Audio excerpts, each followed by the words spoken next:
2018년 12월 미국 실리콘밸리에 사는 헤이디 칼슨은 남편의 사형 선고를 받았습니다. 간경화와 골수이 형성 증후군이 동시에 찾아왔고 스탠퍼드 병원은 고개를 저었죠. 메이오 클리닉도 안 된다고 했습니다. 존스 홉킨스마저 거절했습니다. 미국을 대표하는 세 개의 병원이 똑같은 말을 했죠. 수술은 가능하지만 책임질 수 없다고요. 헤이디는 포기하지 않았습니다. 남편의 간이 망가져가는 걸 지켜보면서 미친 듯이 방법을 찾았죠. 그리고 어느 날 새벽 검색창에서 한 나라의 이름을 발견합니다. 그 나라의 한 병원이 미국이 거절한 환자들을 받아서 살려내고 있다는 겁니다. 생체간 이식 세계 최다 경험, 복합질환 환자 수술 성공 사례. 믿기 어려웠지만 사실이었죠. 헤이디는 태평양을 건넜습니다. 죽어가는 남편을 휠체어에 태우고 자신의 간 62%를 내어줄 각오를 하고요. 18시간의 수술이 기다리고 있었습니다. 과연 미국이 포기한 남편은 살아 돌아올 수 있었을까요? 오늘도 영상 끝까지 함께 해주시면서 한국 의료의 우수성을 같이 느껴주셨으면 좋겠습니다. 솔직히 이 영상을 준비하면서 대한민국 국민이라는 게 참 자랑스럽고 행복하다는 생각이 강하게 들었습니다. 여러분도 항상 건강하셔야 합니다. 자, 시작합니다. 2018년 12월 스탠퍼드 병원 상담실에서 의사가 서류를 덮으며 저를 똑바로 쳐다보지 않았습니다. 그리고 내뱉은 한마디가 있었죠. 수술 불가. 저는 헤이디 칼슨입니다. 47살이고 실리콘밸리에서 소프트웨어 엔지니어인 남편 찰스와 함께 살아왔죠. 남편은 스탠퍼드 출신 연구자급 인재였고 우리 가정은 남편이 일해야 돌아가는 구조였습니다. 그런 남편이 어느 날 갑자기 쓰러졌고 저는 그날부터 완전히 다른 삶을 살게 됐습니다. 병원에서 들은 진단명은 2개였는데 간경화와 골수이 형성 증후군이 동시에 찾아왔다는 겁니다. 의사는 거기서 멈추지 않고 덧붙였죠. 이 상태가 지속되면 만성 백혈병으로 진행될 수 있다고요. 간과 골수가 동시에 망가지고 있다는 말을 듣는 순간 저는 그 자리에서 숨을 쉬었는지조차 기억이 나지 않습니다. 남편의 손을 잡고 있었는데 그 손이 제 손인지 남편 손인지도 분간이 안 됐습니다. 항암 치료가 시작됐고 1번, 2번, 3번 병원을 드나들 때마다 남편의 머리카락은 조금씩 빠져나갔습니다. 피부는 점점 누렇게 변해갔고 한때 키보드 위를 자유롭게 누비던 그 손은 이제 물컵 하나 들기도 힘겨워 떨리기 시작했죠. 5번째 항암 치료가 끝났을 때 찰스는 더 이상 침대에서 혼자 일어나지 못했고 화장실조차 제 부축 없이는 갈 수 없게 됐습니다. 저는 매일 밤 병실 의자에 몸을 웅크리고 잠들었고 모니터에서 흘러나오는 삐, 삐, 삐 하는 기계음만이 남편이 아직 살아있다는 유일한 증거였습니다. 7번째, 8번째, 9번째, 그리고 10번째 항암 치료가 이어졌고 저는 어느 순간부터 횟수를 세는 것조차 지쳐버렸습니다. 그런데 문제는 횟수가 아니었죠. 치료를 거듭할수록 의사들의 눈빛이 달라지기 시작했는데 그건 희망의 빛이 아니라 회피의 빛이었습니다. 제가 질문을 하면 대답이 짧아졌고 눈을 마주치는 시간도 점점 줄어들었죠. 어느 날 상담실로 불려갔을 때 의사가 무거운 목소리로 말했습니다. 더 이상 항암 치료를 진행하면 간이 버티지 못한다고요. 치료를 중단해야 한다는 말이 제 귀에 꽂혔고 저는 다급하게 물었습니다. 그럼 이제 어떻게 해야 하냐고요? 의사의 대답은 간단했습니다. 뇌사자 간이식 대기 명단에 등록하겠다고요. 대기라는 단어가 머릿속에서 맴돌았습니다. 기다리라고요. 언제 올지도 모르는 장기를 기다리면서 남편이 하루하루 죽어가는 걸 지켜보라는 겁니까? 저는 견딜 수가 없었습니다. 그래서 제가 먼저 입을 열었죠. 제 간을 드리면 안 되냐고요. 생체간 이식을 할 수 있지 않냐고요. 그 순간 의사의 표정이 변했습니다. 동정과 회피가 뒤섞인 그 얼굴을 저는 평생 잊지 못할 겁니다. 의사는 잠시 침묵하더니 고개를 저었습니다. 남편분의 골수 상태 때문에 수술 후 회복을 보장할 수 없다고요. 쉽게 말해서 수술은 가능하지만 책임질 수 없다는 겁니다. 저는 그날 처음으로 미국 의료의 차가운 벽을 온몸으로 느꼈습니다. 스탠퍼드라는 이름이 그날만큼은 차갑고 멀게 느껴진 적이 없었죠. 대기자 명단은 그저 숫자였고 제 남편은 사람이었습니다. 저는 그날 처음으로 깨달았습니다. 최고의 병원이 최고의 거절을 할 수도 있다는 걸요. 상담실을 나서면서 손에 쥐어진 서류를 봤습니다. 거기에 찍힌 도장 옆에는 단어가 하나 적혀 있었죠. 불가. 그 두 글자가 남편의 사형 선고처럼 느껴졌고 저는 복도 한가운데 서서 한참을 움직이지 못했습니다. 스탠퍼드에서 거절당한 다음 날 저는 바로 다른 병원을 알아보기 시작했습니다. 미국에는 스탠퍼드 말고도 세계적인 병원이 많다고 들었고 어딘가에서는 남편을 살릴 수 있는 방법을 찾을 수 있을 거라고 믿었죠. 메이오 클리닉에 연락했습니다. 미국 중서부 최고의 병원이라는 그곳이라면 다른 답을 줄 거라고 기대했습니다. 남편의 의료 기록을 보내고 상담 일정을 잡고 초조하게 답변을 기다렸죠. 돌아온 답변은 스탠퍼드와 똑같았습니다. 골수이 형성 증후군이 동반된 상태에서는 생체간 이식 후 회복을 보장할 수 없다고요. 마치 복사해서 붙여넣은 것처럼 똑같은 문장이 메일에 적혀 있었고 저는 화면을 보면서 멍하니 앉아 있었습니다. 설마 했는데 정말 같은 답이 돌아올 줄은 몰랐죠. 그래도 포기할 수 없었습니다. 이번에는 존스 홉킨스에 연락했습니다. 미국 동부의 자존심이라 불리는 그 병원이라면 다를 거라고 생각했죠. 남편의 기록을 또 보내고 또 기다리고 또 초조하게 메일함을 새로 고침했습니다. 그런데 돌아온 답변은 역시 같았습니다. 수술은 기술적으로 가능하지만 환자의 골수 상태를 고려했을 때 회복 가능성을 담보할 수 없다고요. 스탠퍼드, 메이오, 존스 홉킨스. 미국을 대표하는 세 개의 병원이 동시에 고개를 저었습니다. 저는 그제야 깨달았죠. 그들은 제 남편을 환자로 보지 않았다는 걸요. 그들에게 찰스는 환자가 아니라 리스크였습니다. 수술에서 살리면 그들의 공이 되지만 수술 후에 죽으면 그들의 책임이 되는 거죠. 최고의 병원은 많았지만 해보겠다고 말하는 사람은 아무도 없었습니다. 그 무렵 가족들이 하나둘 연락을 해오기 시작했습니다. 찰스의 형이 전화를 걸어왔고 제 여동생도 찾아왔죠. 그들은 한결같이 비슷한 말을 했습니다. 이제 그만 받아들이라고요.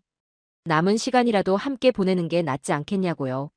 저는 그 말을 들을 때마다 속이 뒤집어졌습니다. 함께 보내는 게 마지막 옵션이라고요. 제게 마지막 옵션은 남편을 살리는 것이지 남편이 죽어가는 걸 지켜보는 게 아니었습니다. 어느 날 밤 찰스가 힘없는 목소리로 말했습니다. 헤이디, 이제 그만해도 돼. 당신까지 쓰러지면 안 돼. 남편의 그 말이 제 가슴에 비수처럼 꽂혔고 저는 그 자리에서 울음이 터질 뻔했습니다. 하지만 울지 않았습니다. 울 시간에 방법을 찾아야 했으니까요. 저는 새벽마다 컴퓨터 앞에 앉았습니다. 남편이 잠든 사이 검색창에 온갖 단어를 쳐넣었죠. 간이식, 골수이 형성 증후군, 복합질환, 고난도 수술. 미국 밖의 병원들도 찾아보기 시작했습니다. 독일, 일본, 싱가포르. 세계 어딘가에는 미국이 못한다고 한 그 수술을 해본 곳이 있을 거라고 생각했습니다.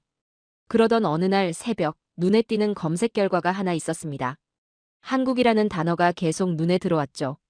생체간 이식 세계 최다 경험, 복합질환 환자 수술 성공 사례. 저는 처음에 반신반의했습니다. 한국이라고요. 미국이 못하는 걸 한국이 한다고요. 솔직히 말하면 그때까지 저는 한국 의료에 대해 아는 게 거의 없었습니다. 하지만 검색을 하면 할수록 자료가 쏟아져 나왔습니다. 한국의 생체간 이식 건수가 미국보다 압도적으로 많다는 것, 그래서 경험치가 다르다는 것, 그리고 미국에서 거절당한 환자들이 한국으로 건너가 수술을 받고 살아 돌아왔다는 사례들이 있었습니다. 저는 화면을 보면서 심장이 뛰기 시작했죠.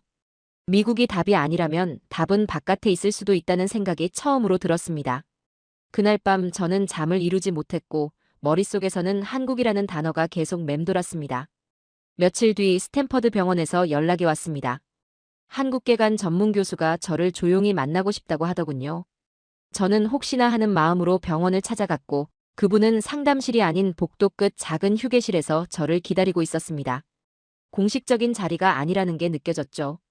그분은 제 손을 잡으며 조심스럽게 입을 열었습니다. 칼슨 부인, 제가 드릴 수 있는 말이 있어서 불렀습니다.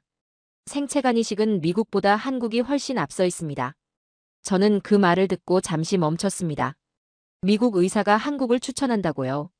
스탠퍼드에서 일하는 의사가 자기 나라 병원이 아니라 태평양 건너편 나라를 말하고 있는 겁니다. 저는 반사적으로 물었죠. 한국이요. 정말 한국이 미국보다 낫다는 겁니까? 그분은 고개를 끄덕이며 설명을 이어갔습니다. 한국은 생체간 이식 분야에서 세계 최다 경험을 보유하고 있고 특히 서울 아산병원은 그 중에서도 독보적인 곳이라고요. 미국에서는 뇌사자 장기 이식이 주류라서 생체간 이식 경험이 상대적으로 적지만 한국은 문화적으로 생체 기증이 활발해서 수술 건수 자체가 비교가 안 된다고 했습니다.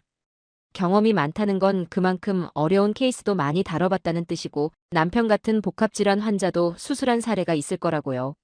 서울아산병원이라는 이름이 그날 처음 제 귀에 들어왔습니다. 저는 그 이름을 머릿속에 새겨 넣었고 집에 돌아오자마자 컴퓨터 앞에 앉았습니다. 검색창에 서울아산병원을 쳐넣으니 수많은 자료가 쏟아져 나왔죠. 연간 생체간 이식 건수 세계 1위, 복합질환 환자 수술 성공 사례, 해외 환자 유치 프로그램. 읽으면 읽을수록 심장이 빨라졌습니다. 특히 눈에 띈 건 숫자였습니다. 미국의 유명 병원들이 연간 몇십 건의 생체간 이식을 할 때 서울아산병원은 수백 건을 하고 있었습니다. 단순히 두세 배가 아니라 10배 가까운 차이였죠. 저는 그 숫자를 보면서 깨달았습니다. 의료는 이론이 아니라 경험이라는 걸요. 아무리 똑똑한 의사라도 해본 적 없는 수술은 자신 있게 할 수 없고 수백 번 해본 의사는 어떤 변수가 와도 대응할 수 있는 거죠. 남편에게 말했습니다. 찰스, 한국에 가보자고요. 미국이 안 된다고 했지만 한국에서는 할 수 있을지도 몰라. 남편은 힘없이 누워있다가 저를 바라봤습니다. 그 눈에 아주 작은 빛이 스치는 게 보였죠. 죽어가던 사람의 눈에서 희망의 불씨가 다시 켜지는 순간이었습니다. 하지만 주변 반응은 싸늘했습니다. 찰스의 형은 전화로 따졌죠. 왜 굳이 한국까지 가려고 하냐고요. 거기서 무슨 일이 생기면 어떻게 하려고 그러냐고요. 제 여동생도 걱정스러운 얼굴로 말했습니다. 언니, 제발 현실적으로 생각해. 미국 최고 병원 세 곳이 안 된다고 했는데 한국이라고 다르겠어. 저는 그 말들을 들으면서도 흔들리지 않았습니다. 아니, 흔들릴 수가 없었죠. 미국에서 포기당한 이상 다른 선택지가 없었으니까요. 서울아산병원에 연락을 넣었습니다. 남편의 의료 기록을 보내고 상담 가능 여부를 문의했죠. 답변을 기다리는 며칠이 몇 년처럼 길게 느껴졌습니다. 그리고 마침내 답장이 왔습니다. 기록을 검토했고 일단 한국으로 오시면 정밀 검사 후 수술 가능 여부를 판단하겠다고요. 거절이 아니었습니다. 문이 열린 겁니다. 저는 그날 밤 비행기표를 검색했습니다. 로스앤젤레스에서 서울까지 12시간.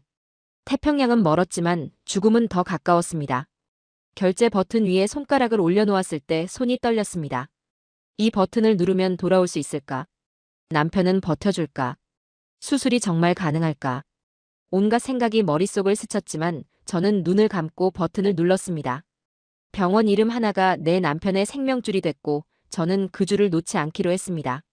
인천공항에 내렸을 때 낯선 공기가 폐 속으로 밀려 들어왔습니다. 한국어 안내방송이 흘러나왔고 주변에는 제가 알아들을 수 없는 말들이 가득했죠. 찰스는 휠체어에 앉아 있었고 저는 그 휠체어를 밀면서 공항을 빠져나왔습니다. 12월의 서울은 실리콘밸리보다 훨씬 추웠고 그 차가운 바람이 뺨을 때릴 때 한 가지 생각만 머릿속을 맴돌았죠. 여기서 실패하면 정말 끝이라는 거였습니다. 서울아산병원에 도착했을 때 첫인상은 규모였습니다. 미국의 유명 병원들도 크다고 생각했는데 이곳은 그것과는 또 다른 느낌이었죠. 사람들이 질서정연하게 움직이고 있었고 안내 데스크에서는 영어를 할 줄 아는 직원이 저희를 맞아주었습니다. 국제진료센터라는 곳으로 안내받았고 거기서 첫 상담 일정을 잡았죠. 상담실에 들어갔을 때 의료진이 저희를 기다리고 있었습니다. 테이블 위에는 제가 미국에서 보낸 남편의 의료 기록이 펼쳐져 있었는데 그 두께가 상당했죠. 스탠퍼드에서 시작해서 메이오, 존스홉킨스까지 거치면서 쌓인 기록들이었으니까요. 한국 의료진은 그 기록을 한 장 한 장 넘기면서 질문을 시작했습니다. 그런데 질문의 깊이가 달랐습니다. 미국에서는 대부분 결론만 물었죠. 현재 상태가 어떻고 수치가 어떻고 그래서 수술이 안 된다는 식이었습니다. 하지만 한국 의료진은 과정을 물었습니다. 항암 치료 후간 수치가 떨어진 시점이 정확히 언제였냐고요. 그때 다른 수치들은 어땠냐고요. 골수 상태가 악화된 게 간 기능 저하보다 먼저였냐 나중이었냐고요. 저는 그 질문들을 들으면서 느꼈습니다. 이 사람들은 진짜 해볼 생각으로 기록을 보고 있구나. 한참을 검토하던 의료진이 고개를 들고 저를 바라봤습니다. 그리고 입을 열었죠. 솔직히 말씀드리겠습니다. 남편분 상태가 좋지 않습니다. 간경화가 상당히 진행됐고 골수 이형성 증후군이 동반돼 있어서 수술 후 회복 과정이 일반 환자보다 훨씬 험난할 겁니다. 합병증 위험도 높고 면역력 문제로 감염에도 취약합니다. 저는 그 말을 들으면서 심장이 조여왔습니다. 여기서도 안 된다고 하려나. 또 거절당하는 건가. 미국에서 들었던 그 차가운 말들이 귓가에 되살아났죠. 하지만 다음 말이 달랐습니다. 의료진이 잠시 숨을 고르더니 이렇게 말했습니다. 위험합니다. 그래도 해보겠습니다. 저는 그 순간 귀를 의심했습니다. 방금 뭐라고 했습니까? 해보겠다고요. 정말 해보겠다는 겁니까? 제 목소리가 떨리고 있었고 눈가에 뜨거운 것이 차오르는 게 느껴졌습니다. 미국에서는 단 한 번도 듣지 못한 말이었죠. 스탠퍼드도 메이오도 존스 홉킨스도 하지 않았던 그 말을 서울에서 들은 겁니다. 의료진은 담담하게 설명을 이어갔습니다. 다만 조건이 있다고요. 먼저 부인의 간이 기증에 적합한지 정밀 검사를 해야 하고 수술은 장시간이 될 거라고요. 회복 기간도 최소 2달은 각오해야 한다고요. 쉬운 길이 아니라는 걸 분명히 알아두셔야 한다고요. 저는 고개를 끄덕였습니다. 쉬운 길을 찾으려고 태평양을 건너온 게 아니었으니까요. 어렵더라도 길이 있다면 가겠다고 저는 그 자리에서 대답했습니다. 상담실을 나서는데 눈물이 쏟아졌습니다. 복도 한가운데서 주저앉을 뻔했죠. 미국에서 포기당하고 가족들에게 만류당하고 태평양을 건너와서 처음 들은 말이 해보겠다는 한마디였습니다. 희망이라는 게 이런 거구나 싶었습니다. 희망은 환자에게 주어지는 게 아니라 책임지겠다는 사람이 만들어주는 거였습니다. 이제 남편의 생명은 제 몸과 한국 의료진의 손에 달렸고 저는 그들을 믿기로 했습니다. 기증적합 판정을 받던 날 저는 검사실 침대에 누워 천장을 바라보고 있었습니다. 초음파 기계가 제 배 위를 지나갈 때마다 차가운 젤리 느낌이 피부에 스며들었고 기사가 화면을 보면서 뭔가를 체크하는 소리가 들렸죠. CT 촬영을 하고 혈액 검사를 하고 온갖 검사가 이어졌습니다. 제 몸이 남편을 살릴 수 있는 몸인지 확인하는 과정이었죠. 며칠 뒤 결과가 나왔습니다. 의료진이 저를 불러서 말했죠. 부인의 간 상태는 양호하고 기증에 적합합니다. 간의 62%를 떼어내서 남편에게 이식하게 됩니다. 62%라는 숫자가 머릿속에 박혔습니다. 제 간의 절반 이상이 제 몸에서 떨어져 나간다는 뜻이었죠. 저는 그 숫자를 곱씹으면서 손이 떨리는 걸 느꼈습니다. 그날 밤 미국에 있는 가족들에게 전화가 왔습니다. 찰스의 형이었죠. 그는 다급한 목소리로 말했습니다. 헤이디, 제발 다시 생각해봐. 내가 간을 떼어주고 문제가 생기면 어떡하려고 그래. 찰스도 중요하지만 너도 중요한 사람이야. 둘 다 쓰러지면 누가 책임지냐고. 제 여동생도 전화를 걸어왔습니다. 언니, 나 진짜 무서워. 언니까지 위험해지면 나는 어떡해. 제발 포기하라는 게 아니라 좀 더 안전한 방법을 찾아보자고. 저는 그 말들을 들으면서 가슴이 찢어지는 것 같았습니다. 그들의 말이 틀린 게 아니었으니까요. 수술은 위험했고 제가 쓰러지면 가족 전체가 무너질 수도 있었습니다. 하지만 동시에 이런 생각도 들었죠. 내가 여기서 물러서면 찰스는 어떻게 되는 거냐고. 미국에서 포기당하고 한국까지 와서 겨우 문이 열렸는데 그 문을 내 손으로 닫아버리는 거냐고. 밤늦게 병실로 돌아갔을 때 찰스가 깨어 있었습니다. 창밖으로 서울의 야경이 보였고 그 불빛들이 남편의 창백한 얼굴 위로 어른거렸죠. 찰스가 힘없이 제 손을 잡았습니다. 그리고 말했습니다. 헤이디, 당신까지 위험해질 필요 없어. 나 때문에 당신이 다치면 나는 평생 용서가 안 될 거야. 그냥 포기해도 돼. 당신이 건강하게 사는 게 나한테는 더 중요해. 저는 그 말을 듣는 순간 눈물이 터져버렸습니다. 하지만 동시에 마음이 더 단단해지는 걸 느꼈죠. 고개를 저으면서 대답했습니다. 아니야, 찰스. 당신이 살아야 내가 사는 거야. 당신 없이 사는 건 사는 게 아니야. 나는 후회하면서 살고 싶지 않아. 할 수 있는 게 있는데 안 하고 당신을 보내면 나는 평생 그 죄책감을 안고 살아야 해. 그러느니 차라리 위험을 감수하겠어. 수술 동의서에 사인을 하던 순간이 아직도 생생합니다. 펜을 쥔 손이 떨렸고 종이 위에 적힌 문구들이 눈에 들어왔죠. 출혈 위험, 감염 위험, 합병증 가능성, 최악의 경우 사망. 그 단어들이 차갑게 나열돼 있었습니다. 하지만 저는 눈을 감고 사인을 했습니다. 펜으로 이름을 썼지만 진짜 결심은 제 장기로 한 거였죠. 수술 전날 밤이 왔습니다. 저는 찰스 옆 침대에 누워 있었고 우리 사이에는 말이 거의 없었습니다. 무슨 말을 해야 할지 몰랐으니까요. 혹시 이게 마지막이면 어떡하지? 내일 수술대에 올라가서 둘 다 눈을 못 뜨면 어떡하지? 그런 생각들이 머릿속을 맴돌았지만 입 밖으로 꺼내지는 못했습니다. 자정이 넘어서 찰스가 손을 뻗어 제 손을 잡았습니다. 그 손이 차가웠지만 저는 놓지 않았죠. 우리는 아무 말 없이 서로의 손을 잡고 있었습니다. 살아있는 마지막 인사를 하지 않으려고 애쓰면서요. 창밖으로 서울의 새벽이 밝아오고 있었고 저는 눈을 감은 채로 기도했습니다. 제발 우리 둘 다 살려달라고요. 2018년 12월 19일 새벽 수술실로 향하는 이동. 침대 위에 누워 천장에 형광등이 스쳐 지나가는 걸 바라봤습니다. 찰스는 먼저 수술실로 들어갔고 저는 그 뒤를 따라 다른 수술실로 이동했죠. 복도를 지나면서 한국 간호사가 제 손을 잡아주었는데 그 손이 따뜻했습니다. 말은 통하지 않았지만 그 손의 온기만으로도 위로가 됐죠. 수술실 문이 열리는 순간 차가운 공기가 밀려왔고 저는 마취 마스크를 쓰면서 마지막으로 한 가지만 생각했습니다. 찰스, 우리 꼭 다시 만나자. 그 뒤로는 아무것도 기억나지 않습니다. 제가 깨어났을 때는 이미 중환자실이었고 옆에서 누군가가 제 이름을 부르고 있었죠. 눈을 뜨려고 했는데 눈꺼풀이 천근만근이었고 온몸이 납덩이처럼 무거웠습니다. 정신을 차리고 제일 먼저 물은 건 남편 안부였죠. 찰스는요? 찰스는 어떻게 됐어요? 간호사가 대답했습니다. 남편분 수술도 끝났고 지금 중환자실에 계십니다. 저는 그 말을 듣고서야 숨을 쉴 수 있었습니다. 나중에 들은 얘기로는 수술이 18시간이나 걸렸다고 합니다.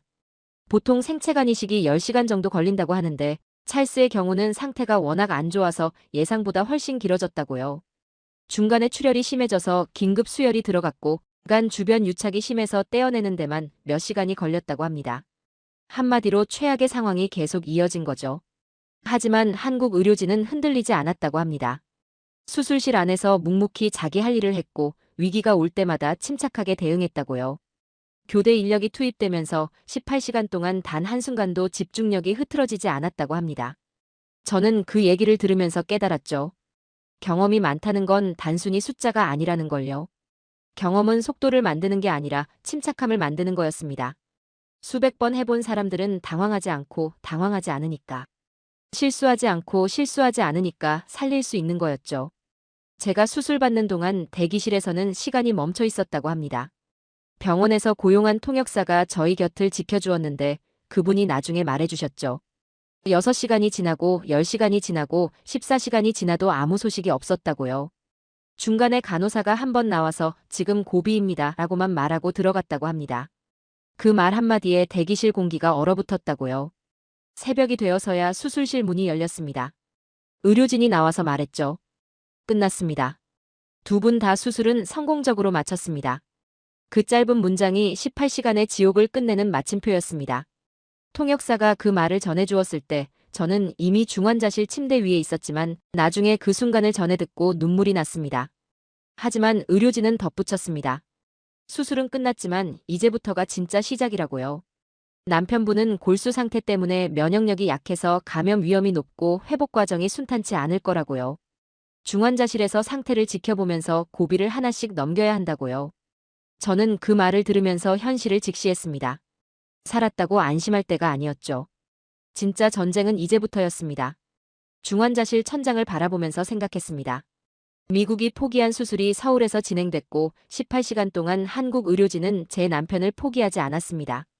스탠퍼드가 고개를 저었던 그 환자를 서울 아산병원은 끝까지 붙잡았습니다. 저는 그제야 알았습니다. 세계 최고라는 건 이름이 아니라 태도라는 걸요. 끝까지 해보겠다고 말하는 사람들이 진짜 최고인 거였습니다. 수술이 끝나고 눈을 떴을 때 안심할 틈은 없었습니다. 중환자실 천장을 바라보면서 제일 먼저 든 생각은 찰스가 지금 어떻게 되고 있을까 하는 거였죠. 저도 기증자로서 회복이 필요한 몸이었지만 솔직히 제 걱정은 안 났습니다. 남편이 버텨주고 있는지 합병증은 없는지 그것만 머릿속을 맴돌았습니다. 의료진은 매일 찾아와서 수치를 확인했습니다. 간 수치, 염증 수치, 혈액 상태. 숫자들이 오르락 내리락 할 때마다 제 심장도 같이 요동쳤죠. 어느 날은 수치가 좋아졌다고 해서 안도했다가 다음 날은 염증 수치가 올랐다고 해서 다시 불안해지고 그런 날들이 계속됐습니다. 찰스의 경우는 더 심했습니다. 골수2 형성 증후군 때문에 면역력이 바닥이었고 감염 위험이 상시로 도사리고 있었죠. 그런데 한국 의료진의 관리 방식은 미국에서 경험한 것과 확연히 달랐습니다. 미국에서는 담당 의사를 만나려면 예약을 잡고 며칠을 기다려야 했고 간호사도 정해진 시간에만 왔죠. 하지만 서울 아산병원에서는 달랐습니다.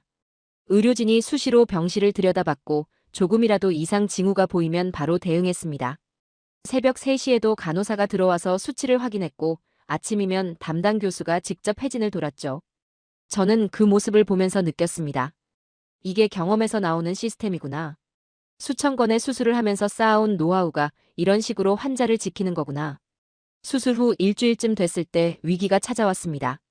찰스의 체온이 갑자기 올랐고 염증 수치가 치솟았죠. 의료진이 분주하게 움직이는 게 보였고 저는 침대에 누운 채로 아무것도 할 수가 없었습니다. 그날 밤 통역사가 조심스럽게 말해주었죠. 남편분 상태가 좀 위험합니다. 감염이 의심돼서 항생제를 강화하고 있습니다. 저는 그 말을 듣고 눈앞이 캄캄해졌습니다. 여기까지 와서 수술까지 성공하고 나서 감염 때문에 잃는 건가? 그런 생각이 머리를 짓눌렀죠. 하지만 한국 의료진은 포기하지 않았습니다. 매일 감염 경로를 추적하고 항생제 조합을 바꿔가면서 찰스의 몸과 싸웠습니다. 감염내과, 혈액내과, 외과 전문의들이 함께 모여서 찰스의 케이스를 논의했고 최선의 치료 방향을 찾아냈죠. 미국에서는 각 과가 따로 움직이는 경우가 많았는데 한국에서는 다학제 협진이라는 시스템으로 여러 전문가가 한 환자를 위해 머리를 맞댔습니다. 저는 그때 처음 알았습니다. 한국 의료가 세계적인 수준이라는 게 단순히 기술만 좋아서가 아니라는 걸요. 시스템 자체가 환자 중심으로 돌아가도록 설계되어 있었던 겁니다. 며칠간의 고비 끝에 찰스의 열이 내렸습니다. 염증 수치도 서서히 잡혔고 의료진의 표정에 안도감이 스치는 게 보였죠. 저는 그제야 숨을 제대로 쉬었습니다. 하지만 끝이 아니었습니다. 이제 재활이 시작됐죠. 한국의 재활 시스템도 놀라웠습니다. 미국에서는 재활이라고 하면 환자가 알아서 움직이고 필요하면 물리치료사를 부르는 방식이었죠. 하지만 서울 아산병원에서는 재활 프로그램이 체계적으로 짜여 있었습니다. 수술 후 며칠째부터 어떤 동작을 시작하고 언제부터 걷기 연습을 하고 어떤 영양을 섭취해야 하는지 모든 게 계획되어 있었죠. 물리치료사가 매일 정해진 시간에 찾아왔고 찰스의 상태에 맞춰서 강도를 조절해가며 재활을 진행했습니다. 찰스가 처음으로 중환자실에서 일반 병실로 옮겨지던 날, 저는 휠체어에 앉아서 따라갔습니다. 제 배에는 아직 수술 상처가 아물지 않았고 움직일 때마다 통증이 밀려왔지만 남편 곁에 있고 싶었습니다. 병실에서 찰스를 바라봤을 때 그는 여전히 창백했고 뼈만 앙상하게 남은 것 같았죠. 하지만 살아있었습니다. 숨을 쉬고 있었습니다. 그것만으로도 기적이었습니다. 재활은 작은 것부터 시작됐습니다. 침대에서 상체를 일으키는 것, 다리를 움직이는 것, 손에 힘을 주는 것. 물리치료사가 매일 찾아와서 찰스를 도왔고 저는 옆에서 그 과정을 지켜봤습니다. 어떤 날은 조금 나아졌다가 다음 날은 다시 힘들어하고 그런 날들이 반복됐죠. 저 역시 제 몸을 회복시켜야 했기 때문에 둘이 함께 병실에서 버텼습니다. 남편 걱정하다 제가 먼저 쓰러질 것 같은 순간도 있었지만 그래도 멈출 수는 없었습니다. 병실에서 지내면서 한국 의료 문화의 또 다른 면을 보게 됐습니다. 간호사들이 환자를 대하는 태도가 달랐죠. 업무적으로 처리하는 게 아니라 진심으로 걱정하는 게 느껴졌습니다. 제가 한국어를 못해서 의사소통이 어려웠는데도 간호사들은 번역기를 돌려가면서 제게 설명해 주었고 찰스의 상태가 좋아질 때마다 엄지손가락을 치켜 세우며 웃어주었죠. 말이 통하지 않아도 마음은 통했습니다. 수술 후 한 달쯤 지났을 때였습니다. 물리치료사가 찰스의 손을 잡고 침대 옆에 세웠죠. 찰스가 떨리는 다리로 바닥을 딛는 게 보였습니다. 한 발자국, 그리고 또 한 발자국. 저는 그 모습을 보면서 눈물이 쏟아졌습니다. 미국이 포기한 남자가 한국에서 걸었습니다. 스탠퍼드가 불가능하다고 했던 그 남자가 서울 아산병원 병실에서 두 발로 서 있었죠. 나중에 알게 된 사실인데 서울 아산병원은 생체간 이식 분야에서 세계 최다 건수를 기록하고 있었습니다. 연간 수백 건의 수술을 하면서 쌓아온 경험이 있었기 때문에 찰스 같은 복합질환 환자도 다룰 수 있었던 거죠.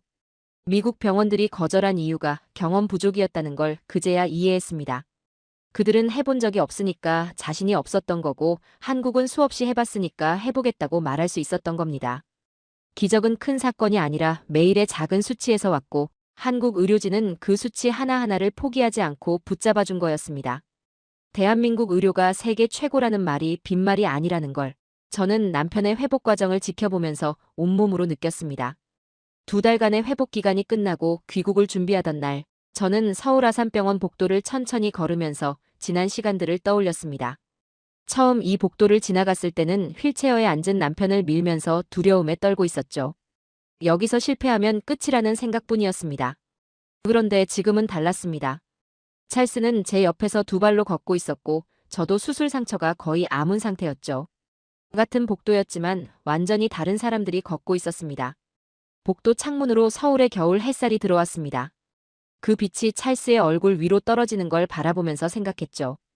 2달 전 이 사람은 죽어가고 있었습니다. 피부는 누렇게 변해 있었고 혼자서는 화장실도 못 갔습니다. 그런데 지금은 제 옆에서 걷고 있습니다. 느리지만 분명히 자기 발로 걷고 있습니다. 이게 기적이 아니면 뭐가 기적이겠습니까? 의료진에게 마지막 인사를 하러 갔을 때 저는 무슨 말을 해야 할지 몰랐습니다. 영어와 한국어 사이에 통역사가 있었지만 제가 하고 싶은 말은 어떤 언어로도 다 담기지 않았죠. 그냥 고개를 숙이고 감사합니다라고 했는데 그 한마디에 모든 게 담겨 있었으면 했습니다. 미국이 포기했던 남편을 살려주셔서 감사하다고, 18시간 수술실에서 포기하지 않아주셔서 감사하다고, 2달간 매일 수치 하나하나를 붙잡아 주셔서 감사하다고요. 담당 교수님이 저희 손을 잡으며 말씀하셨습니다. 부인이 대단한 겁니다. 간을 내어주겠다고 결심하는 건 쉬운 일이 아닙니다. 저는 그 말을 듣고 고개를 저었죠.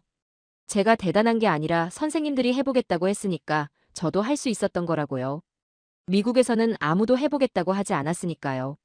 해보겠다는 그 한마디가 얼마나 무거운 말인지 저는 이번에 뼈저리게 느꼈습니다. 퇴원 수속을 밟으면서 병원비 명세서를 받았는데 눈을 의심했습니다. 미국이었으면 이 정도 수술과 2달 입원에 얼마가 나왔을지 상상도 못합니다. 아마 집을 팔아도 모자랐을 겁니다. 그런데 한국에서는 비교도 안 되게 적은 금액이 청구됐죠. 물론 외국인이라 보험 적용이 안 돼서 한국 국민보다는 비쌌지만 그래도 미국 의료비와는 차원이 달랐습니다. 저는 명세서를 보면서 또 한 번 느꼈습니다. 한국 의료는 기술만 좋은 게 아니라 시스템 자체가 다르구나. 사람을 살리는 일에 이렇게까지 합리적인 비용을 책정하는 나라가 있구나. 병원을 나서기 전에 로비에서 잠시 멈췄습니다. 주변을 둘러보니 저희 같은 외국인 환자들이 꽤 보였죠. 아시아에서 온 사람들, 중동에서 온 사람들, 심지어 미국에서 온 사람들도 있었습니다. 다들 저희처럼 자기 나라에서 답을 못 찾고 한국까지 온 사람들이었겠죠. 서울 아산병원이 그런 사람들에게 마지막 희망이 되고 있다는 게 실감났습니다. 대한민국이라는 나라가 전 세계 환자들에게 생명줄이 되고 있는 거였습니다. 인천공항으로 가는 차 안에서 창밖을 바라봤습니다. 서울의 겨울 풍경이 스쳐 지나갔고 2달 전 처음 왔을 때와는 다른 눈으로 그 풍경을 보고 있었죠. 처음에는 낯설고 두렵기만 했던 이 도시가 이제는 남편의 생명을 되찾아준 곳으로 기억되고 있었습니다. 고층 빌딩들이 지나가고 한글 간판들이 스쳐 지나갔습니다. 저는 그 풍경을 눈에 담으면서 생각했죠. 이 나라를 평생 잊지 못할 거라고요. 차 안에서 찰스가 제 손을 잡았습니다. 헤이디, 이 나라 사람들한테 뭔가 해주고 싶어. 우리가 받은 만큼은 못 갚겠지만 그래도 뭔가 하고 싶어. 저도 같은 생각이었습니다. 한국이 우리 가족에게 해준 일을 세상에 알리고 싶었죠. 미국 최고 병원 3곳이 고개를 저었는데 한국이 살렸다는 걸 더 많은 사람들이 알았으면 했습니다. 인천공항에 도착했을 때 출국장이 북적거리고 있었습니다. 여행객들, 비즈니스맨들, 가족 단위 관광객들. 다들 제각기 목적지를 향해 움직이고 있었죠. 하지만 저희에게 이 공항은 단순한 출국장이 아니었습니다. 2달 전에는 죽음을 앞둔 남편을 휠체어에 태우고 들어왔던 곳인데 지금은 걸어서 나가는 곳이 됐으니까요. 같은 공항인데 의미가 완전히 달라졌습니다. 비행기에 오르기 전에 찰스가 멈춰서서 뒤를 돌아봤습니다. 헤이디, 고마워. 당신 아니었으면 나는 여기 없었을 거야. 저는 고개를 저으면서 대답했죠. 내가 아니라 한국이야. 한국 의료진이 아니었으면 우리 둘 다 여기 없었을 거야. 찰스가 고개를 끄덕였고 우리는 말없이 서로의 손을 잡은 채로 비행기에 올랐습니다. 비행기가 이륙하고 구름 위로 올라갔을 때 창밖을 바라봤습니다. 저 아래 어딘가에 서울이 있었고 서울 아산병원이 있었고 남편을 살려준 의료진이 있었죠. 구름이 서울을 덮어가는 걸 보면서 저는 속으로 다시 한번 인사했습니다. 감사합니다. 정말 감사합니다. 당신들 덕분에 제 남편이 살았습니다. 12시간의 비행 끝에 로스앤젤레스에 도착했습니다. 미국 땅을 밟는 순간 묘한 기분이 들었죠. 2달 전에 떠날 때는 이 땅이 남편을 포기한 곳이었는데 지금 돌아오니까 다르게 보였습니다. 미국이 못한 일을 한국이 해냈다는 사실이 자꾸 머릿속을 맴돌았죠. 세계 최강 대국이라는 미국, 의료기술도 세계 최고라고 자부하는 미국이 포기한 환자를 한국이 살린 겁니다. 집에 돌아왔을 때 가족들이 기다리고 있었습니다. 찰스의 형이 달려와서 동생을 껴안았고 제 여동생은 저를 보자마자 울음을 터뜨렸죠. 그들은 솔직히 저희가 살아서 돌아올 거라고 기대하지 않았다고 했습니다. 한국까지 간다고 했을 때 미쳤다고 생각했다고요. 그런데 정말로 살아서 그것도 걸어서 돌아오니까 믿기지 않는다고요. 주변 사람들의 반응은 다양했습니다. 정말 한국에서 수술받고 온 거야. 거기가 그렇게 의료기술이 좋아. 믿기지 않는다는 표정들이었죠. 미국 사람들 대부분은 한국 의료에 대해 잘 모릅니다. 삼성이나 현대는 알아도 한국 병원이 세계적인 수준이라는 건 모르는 사람이 많죠. 저도 이번 일이 있기 전까지는 몰랐으니까요. 저는 그 질문들에 일일이 대답했습니다. 네, 한국에서 살렸어요. 미국 최고 병원 3곳이 안 된다고 했는데 서울에서는 해보겠다고 했어요. 18시간 수술을 했고 2달간 회복했고 그리고 정말 해냈어요. 사람들은 놀라워하면서도 반신반의하는 눈치였죠. 하지만 증거가 눈앞에 있었습니다. 죽어가던 찰스가 멀쩡히 걸어다니고 있었으니까요. 며칠 뒤 스탠퍼드 병원에서 연락이 왔습니다. 후속 검진을 받으러 오라는 거였죠. 저는 찰스를 데리고 병원을 찾았고 담당 의사가 찰스의 상태를 확인했습니다. 검사 결과를 본 의사의 표정이 묘했습니다. 놀라움과 당혹감이 뒤섞인 얼굴이었죠. 의사가 말했습니다. 상태가 정말 좋습니다. 수술이 성공적으로 된 것 같습니다. 저는 그 말을 들으면서 씁쓸한 웃음이 났습니다. 몇 달 전에 당신들이 불가능하다고 했던 그 수술이 성공했다는 거잖아요. 당신들이 포기한 환자가 지금 당신 앞에 살아서 앉아있다는 거잖아요. 한국계 교수님이 따로 저를 불렀습니다. 그분이 조용히 말씀하셨죠. 잘 다녀오셨습니다. 제가 서울 아산병원을 추천하길 잘했네요. 저는 그분께 깊이 인사드렸습니다. 그분이 처음에 한국을 알려주지 않았다면 저는 아직도 미국에서 헤매고 있었을 겁니다. 아니, 찰스는 이미 세상에 없었을지도 모릅니다. 귀국 후 몇 주가 지나면서 일상이 조금씩 돌아오기 시작했습니다. 찰스는 아직 완전히 회복된 건 아니었지만 하루하루 나아지고 있었죠. 식사량이 늘었고 걷는 거리가 길어졌고 얼굴에 혈색이 돌아오기 시작했습니다. 저는 그 작은 변화들을 하나하나 지켜보면서 감사했습니다. 한국 의료진이 심어준 희망의 씨앗이 미국 땅에서 자라나고 있는 거였죠. 어느 날 저녁 찰스가 서재에서 컴퓨터 앞에 앉아 있는 걸 봤습니다. 오랜만에 키보드를 두드리고 있었죠. 예전처럼 빠르지는 않았지만 그 손가락이 다시 키보드 위를 움직이고 있었습니다. 저는 문 앞에 서서 그 모습을 한참 바라봤습니다. 스탠퍼드가 포기한 남편이 서울에서 돌아와서 다시 자기 일을 하고 있었죠. 스탠퍼드 출신 연구자급 인재라고 자랑스러워했던 그 남편이 다시 연구를 시작하고 있었습니다. 찰스가 저를 돌아보며 웃었습니다. 헤이디, 나 다시 일할 수 있을 것 같아. 그 말을 듣는 순간 눈물이 핑 돌았습니다. 몇 달 전만 해도 죽음을 기다리던 사람이 다시 일하겠다고 말하고 있었으니까요.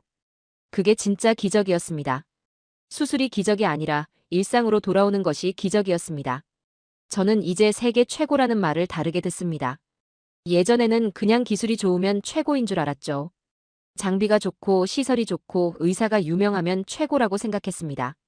하지만 이번에 배웠습니다. 최고는 이름이 아니라 끝까지 해보는 사람들이라는 걸요. 포기하지 않는 것, 책임지는 것, 환자를 끝까지 붙잡는 것. 그게 진짜 세계 최고의 조건이었습니다. 한국은 우리 가족에게 기적을 준 게 아니라 정답을 준 겁니다.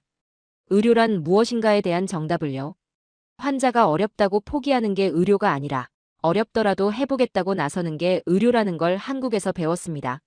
서울 아산병원 의료진은 그 정답을 몸소 보여주었고 저는 그 정답 덕분에 남편을 되찾았습니다. 서울 아산병원은 우리 가족의 2번째 고향이 됐고 저는 평생 그 이름을 가슴에 품고 살 겁니다. 언젠가 다시 한국에 가게 된다면 제일 먼저 서울 아산병원을 찾아갈 겁니다. 그리고 그때 저를 살려준 의료진에게 다시 한번 인사드릴 겁니다. 2발로 걸어서 건강한 모습으로 감사하다고 말씀드릴 겁니다. 대한민국이라는 나라가 제 남편에게 두 번째 생명을 주었고, 저는 그 은혜를 평생 잊지 않을 겁니다. 헤이디 칼슨은 미국 최고 병원 세 곳에서 남편의 사형 선고를 받았습니다.